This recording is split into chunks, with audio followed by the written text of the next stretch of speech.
Hey, what's happening, Roland? Well, today's Friday, and it's the last week of September. And we just had a big major hurricane come by, Helene. And there's my man now. He's cleaning up the yard. There's all sorts of stuff on the ground here. There's all sorts of debris everywhere we look. It's 50-mile-an-hour winds hit. It didn't really cause a whole lot of damage. A few little trees were down. There's a little bit of a mess in the yard. It's not too bad. You know, a lot of these palm tree fronds, they come down anyway, and a lot of branches and stuff. But let me just tell you what happened 10 years ago or so when Irma hit. Now, Irma was a different category. Oh, by the way, I just wanted to, before I get into Irma, I want to tell you that the Weather Service was so accurate in predicting exactly where this storm was going to hit.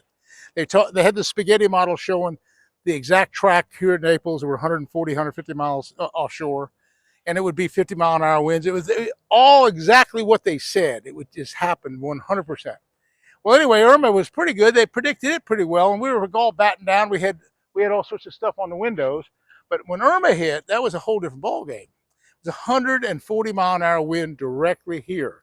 We lost our roof. You notice we have a metal roof now. That's kind of a good deal. We lost 26 of these trees. All where you see my guy working, there were all more trees in here, and we lost 26 of them. One of them fell on the house. It was a pretty bad deal. We lost 3 outbuildings, but look at this big, beautiful building. We'd spent a couple $100,000 building this big shop, big old giant shop. It's all air conditioned, got an apartment in it, and the hurricane people, the inspector said, okay, you're 6 miles within the hurricane area. You have to have 140-mile-an-hour hurricane-proof building. So I had to upgrade and spend a whole bunch more money to get this building built to 140 miles an hour. And I was all complaining about it. I was all mad that I had to spend a whole $50,000 more to get the building all up to code, the 50-mile-an-hour, or actually the 140-mile-an-hour hurricane code. But what happened when Hurricane Irma hit, and it hit exactly here, this building that you see right here with the apartment and all the nice storage it has, had 0 damage, not one speck of damage, because it was up to code and had just been built. But anyway, that's kind of what's happening right now. We have the aftermath of this storm, and we're just cleaning up around here. You know, last week I started off fishing for the first time. You know, I had this hernia operation, and I told you about the hernia operation, and I was out of commission for a whole month. I haven't been able to fish for a whole solid month. Well, last weekend, actually last Friday, I did some work, and last Thursday I was fishing on the lake as well. You saw me make a YouTube video with Gerry Brousseau, my tournament party, and we were catching a fair amount of 2-pound bass and 1.5-pound bass and a couple 3-pound bass. We figured we're going to have a chance in the tournament. Well, what happened was we went to the hard line back in Coots Bay and back in the West Wall and some of these other places, and it was a pretty good deal. We were fishing frogs and worms and flipping all sorts of stuff, and we were catching fish. We just didn't catch big ones. So we thought we were going to have a chance. So here's what we were doing. I took a regular Cinco, for example, put it on an ounce weight, and I'd flip it into the hard line. That would be a deal. Also a big otter. Then I really kind of lit them up really good. It was really kind of a big deal. This was last week now, on this buzz frog. It's a brand new thing by Spro, and I showed you on that film how it buzzed along the top, and I showed you in the water. It's like a buzz bait. It comes across the logs, and it comes across all the brush in the back of the bay, and it hops over limbs and every kind of thing, and the bass really bite it. And I caught several nice ones on that. Okay, that was one thing we thought we were going to really do well on. The third thing we were going to do was fish just a regular, not a Cinco, actually. This is just a worm that we got from Bass Pro. It's their Sticko kind of worm. And you notice I have a little bitty 1/16 of an ounce lead weight, the smallest lead weight, and I'm running that on 50-pound Hess braid. Now that's such a big deal, having that light line like that. Well, 50-pound braid is not light, but it is small in diameter. And with the water clarity back there, you could get away with throwing, particularly in all those bushes and logs, you might get a 7 or 8-pound bass, and that's what we're after. That's why I went to 50. I didn't need to have 50 with the 2-pound bass, but yet I was looking for a big fish. Well, as it turned out, here's a funny thing. We went out that day. It was a Saturday. Oh, and by the way, I talked to Gerry Milicevic. Now I don't have the jig for it, but you know that the jig that I use, I got it in the boat. It's a regular 1/2 ounce Metlock jig, blue and black. I don't have one right here to show you. That's what Gerry said I ought to try. So I told Gerry that Gerry Milicevic had told us to use a black and blue jig on the outside bushes. Well, anyway, we didn't do that. We didn't do that. We went out and struggled, and we didn't even place in the tournament. Our tournament came along, and we had a guy won it with 23 pounds. It's 5 fish. 23 pounds, that's pretty good. And that's a boat tournament, by the way. And then another guy had 20 pounds. Another couple guys had 21. So it was like 4 or 5 guys had over 20 pounds. That's pretty good for Lake Okeechobee. It's been suffering a little bit. So anyway, Gerry Milicevic, my big buddy that told me about the black and blue jig, had gone to the north end of the lake. There was another tournament that Saturday. It's a 2-day tournament, bigger tournament than we had in Fullerton. Gerry had 20 pounds that day. And he called me. He said, "How'd you do, Roland?" I said, Gerry Brousseau and I didn't do that high. We had a small limit. We had caught 20-something bass, but they were small. He said, well, I'm in 4th place up here, 3rd place up here at Okeechobee, which is the north end of the lake, Lake Okeechobee. And I said, well, what were you doing, Gerry? Gerry said, Roland, I did exactly what I've always said I did. Now, here's what he does. It's so cool. What Milicevic does to win tournaments that I can't do it and you can't do it, and it's so hard to do, is that he'll go past schooling fish. He'll go past where the seagulls are diving on schooling fish. He'll go past where people are catching fish right and left, because what he's trying to get is just a few big ones. And he'll take that black and blue jig, and he'll go to reed clump after reed clump after reed clump, and he'll pitch it in.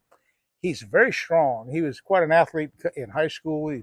Even now, when he owns a big ranch over in LaBelle, and these people come in to steal their saw palmetto berries. These little Mexican guys come in to kind of poach, and he'll run them down. Milicevic he's 50-something years old, but he'll run like a deer, catch him by the neck, and take him to the sheriff and have him arrested for trespassing and stealing his palmetto berries, because he sells them. It's a business for him, so he can't let that happen. But the point is, he catches them by himself. He runs them down, all these poachers. But anyway. He's so strong, and he takes that black and blue jig and he flips it out. And I don't have anything to show you how he does it, because I've fished with Gerry about 10 different times, and he's so meticulous in the way he does this. He looks at the way the wind blows into the reed clumps, and it'll be a small reed clump kind of isolated by itself, and he'll place that jig not particularly in the reeds, but kind of right to the edge of it, because he figures the current's going to make the bass kind of swim towards the current. The current's always coming this way. Bass always face the current. So the fish is kind of lined up to, kind of with his tail right back to the back of the reeds, and the jig is ready for something to come along. He's in an ambush point. And when that jig comes down, he hits it right away. Well, here's what Gerry does. Gerry flips it in there, gets it ready in strike position. And instead of hopping it like a lot of people do with the jig, he doesn't hop it at all. And I've been with him now. I've fished with him a half a dozen times. He'll just kind of drag it, just slow and easy. He'll just drag it. And he'll drag it 3 or 4 feet, 5 or 6 feet. And sometimes 5 or 6 feet, the fish will kind of follow. These big bass will kind of follow out, and he'll reel it in. Now, he'll throw to thousands and thousands of these little clumps of reeds. And so for the day, he'll like he told me, the second day he went out on Sunday, and he had 32 pounds. He won the tournament. He had a total of 50-something, well over 50 pounds for 2 days. Fantastic. I mean, this Okeechobee's can be alive and well for the right people. There's a few big fish here, and he's figured out how to catch them. But I mean, I can do it, and my son Scott can go with Gerry. Gerry beats everybody. It's just his presentation. It's just his strength. And when he sets the hook, he's got a perfect hook set. He just lets him take it just a little bit. He just whaps him with all that strength he's got, and man, that fish is in the boat. And he told me the other day that Sunday, when he had such an expert, wonderful day, he only caught 10 fish. One of them was a 5-pounder that he caught pretty early. He ended up culling it, throwing it back, because it was the smallest fish. The smallest fish I think he weighed in was almost 6 pounds. And then his biggest one was 7.5 pounds. So that's the kind of fish he's catching. He had very few other small ones. He had 4 or 5 others that were maybe less than 5 pounds. But see, that's the thing about the jig fish. You're going to catch 10 times. You're going to catch a lot more fish on the. I can take this same little. Here's the thing that people get kind of confused about. They take a little stick worm like this little Cinco here, and they'll throw it in exactly the same spot. They'll throw it in the same little reed patch, and it will they'll catch fish, but they'll catch the small ones. So anyway, that's the deal. That's the story of the lake, and with the big hurricane coming along. Also, I went to Bass Pro Shop, and here's what I did at Bass Pro Shop. I'm getting ready for my archery season, so I got myself a new bow. I didn't have any of the really new bows, and so recently I have a bow now, and it's one of the top line ones from Bass Pro. And the thing was, I had another bow, and for years I could draw a 70-pound bow. And I've gotten kind of older, and I can't draw. I picked up my 70-pound bow the other day, and I tried to draw it, and it was a struggle. I really couldn't draw a 70-pound bow. I said, I'm going to have to down to, and I have to go to 60 pounds. So I went down to Bass Pro, and I got this bow here. It's a Blackout series, and look at this. It's 60 pounds. I can put the thing on the string. I'm not gonna fire it. And watch this. I can go with 60. I can just pull it so nice. So I can, and it holds. It's 85% let off. I just got the thing perfectly on line.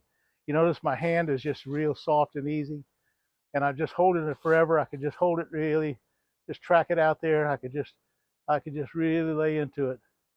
And what I do, I'm gonna let it go. Okay.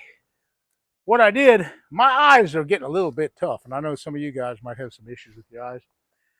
So I went ahead, and this is a fine sight. This is a good sight. It has 4-pin sight. It's an excellent combination.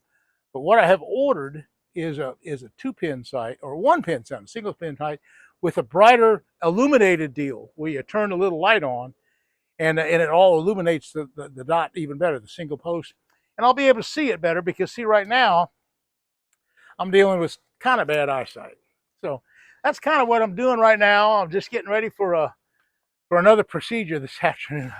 I still have more and more things going on. I got a prostate procedure to work with, and medically I'm doing good. I've lost some weight. I'm exercising. I got up this morning. I did my little walk, and I did a couple little push-ups, about 20-something push-ups, and I did about 100 sit-ups, and I'm kind of getting myself back into shape again because, number one, I couldn't draw the bow.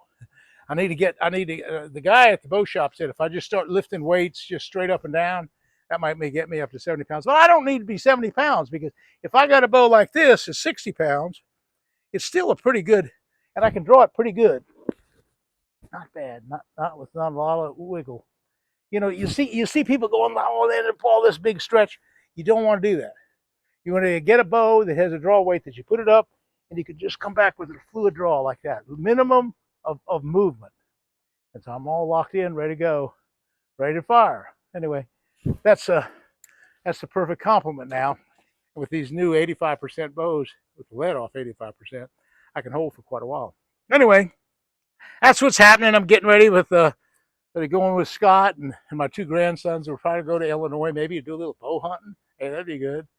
I got all my guide trips. I got about 15 or so guide trips all set up for October, November, December for Okeechobee, as well as I'm guiding now, additionally on the Headwaters. So I have 2 guide services, 2 places, a week at one place and a week at another. So I know you can get a hold of the marina, the Clueston Marina, book me on another guide trip, and I'll be doing a lot of instructional work there. Or you can book me through Judy M at Fishing with Roland Martin and book me through Headwaters. And we can catch a lot of fish. We can do shiner fishing. We can do flipping and pitching. We can do a lot of different things. Again, having a great time. And I'll tell you a few good stories along the way. Anyway, that's what's happening in my world. The hurricanes kind of messed us up a little bit this week on the fishing, but we'll get back at it next week. Hey, listen, thanks for watching. O'Reilly's is such a big deal. And Bass Pro Shop, all these people love these likes. So hit that likes button. It makes the world go around. It makes my contracts work. So if you would, folks, just hit that likes button, and we'll see you again soon.